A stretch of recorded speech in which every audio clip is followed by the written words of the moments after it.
Ayan mga farm lahat, papunta tayo ngayon sa property. Ayan. Dahil Friday po ngayon.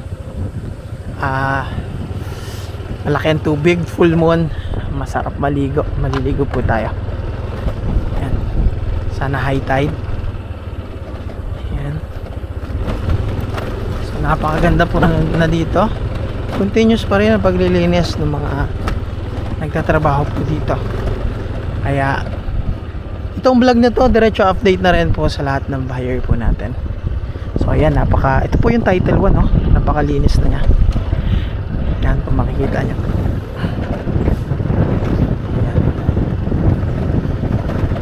Ayan, high tide po ngayon. Makakaligo tayo, makakapamiwas. Taba na. Yan. Ayan. So ayan po, may dala kaming paminwit. Ayan po si Boss JR. Then, eto mga farm lot yung update natin mga buyer dito. Ayan. Malinis na po siya. First title, yung mga nag-settle na po dito. Ayan. Ito na po yung itsura ng lote dito. Ayan. So, halos nyugan po ang harap. Tapos tabing dagat. And then, ayan mga farm lot. Sagingan ang likod. Ayan, dito sa first title.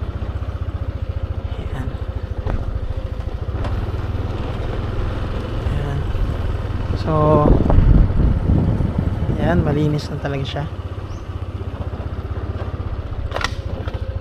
Ayan. So, ito mga ka-farm lot yung lot 1 na na-avail nun na OFW po na buyer natin. Ayan.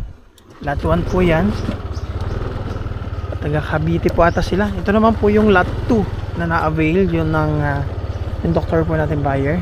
Ayan, ito po yung likod ng na-avail po nila. Ayan. Ito naman po yung lot 3 and 4 na na-avail ng buyer natin OFW from Paris. Ayan, ano po yun? Model. Tapos kasama niya yung kapatid niya po dito na nag-avail. So, sagingan po ang likuran. Ayan. So, yung buyer naman natin from Bulacan. Ayan.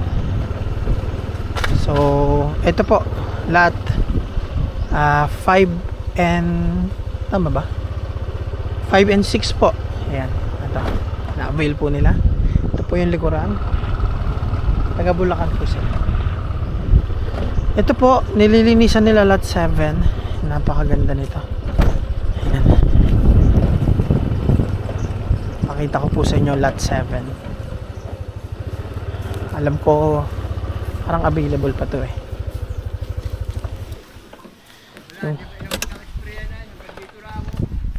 So, ito po yung muhon. Oh, ayan, ganda dito mga farm lot. Yan po yung muhon ng lot 7.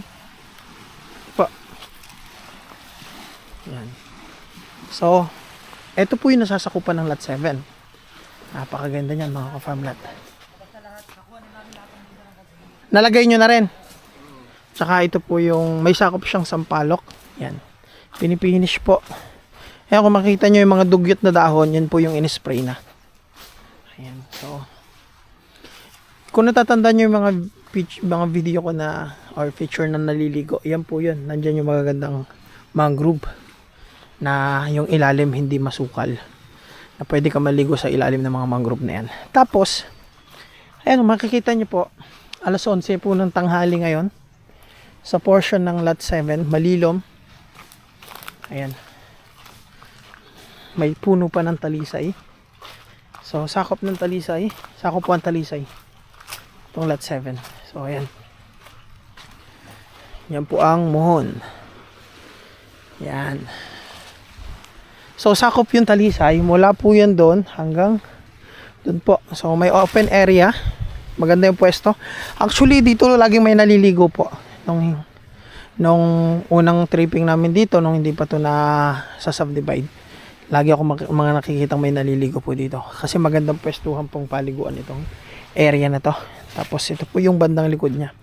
Halos ito pong lot 7, bungad po siya ng main road.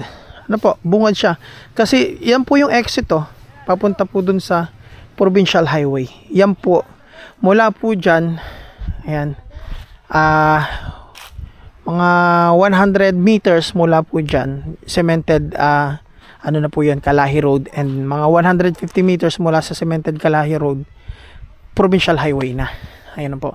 May kalapit bahay po, may kuryente dyan, may source po sila ng tubig. Kaya maganda nito, same thing, may source ng kuryente, tsaka pag nag-deep well kayo, may tubig dyan kasi lakas nga po ng tubig dito sa Karatig eh. May deep well lang din po sila.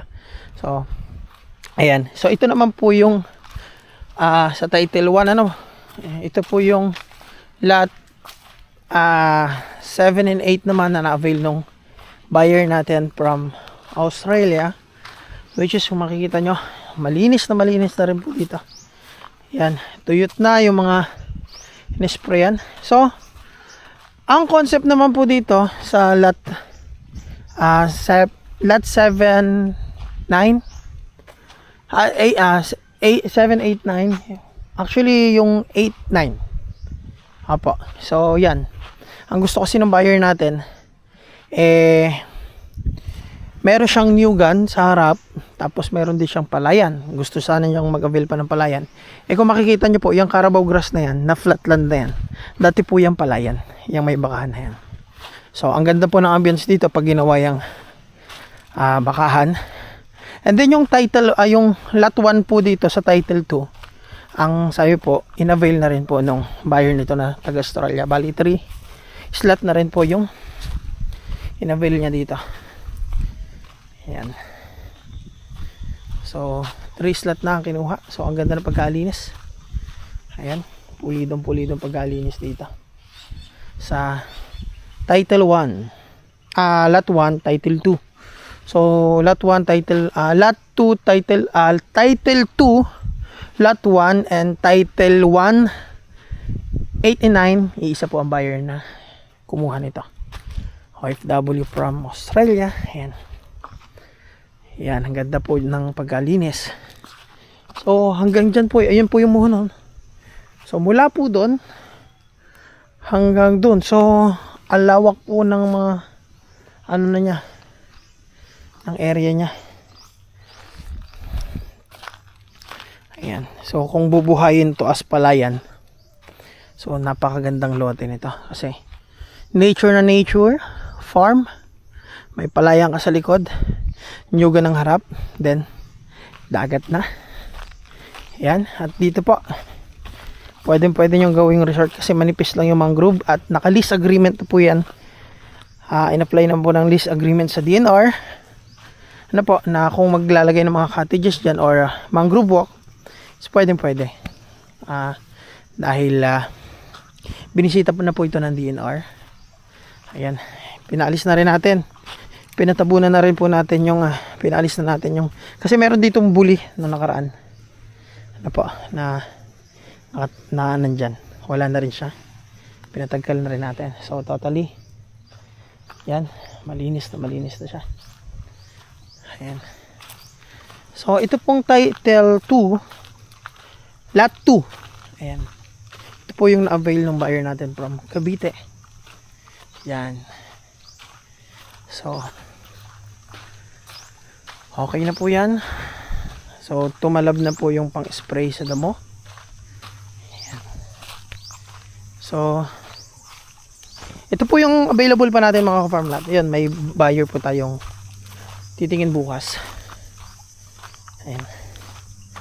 So, yan. Ayan po yung muhon ng title 2.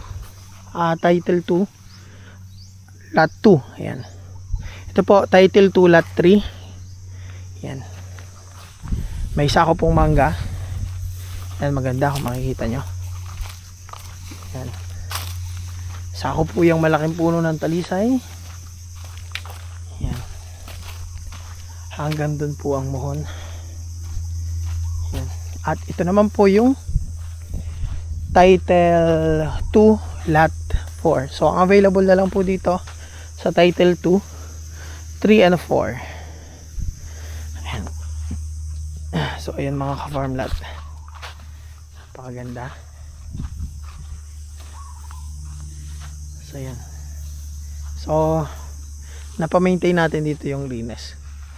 So from the start na inumpisan to until now, dire-diretso pong may taong naglilinis po para sa mga buyer natin na nag settle down na. Kumbaga, syempre yung arrangement ito 80% down. And then yung remaining 20% pag turnover na po ng mga documents po. Ano po? Pero ayun, okay na po yan.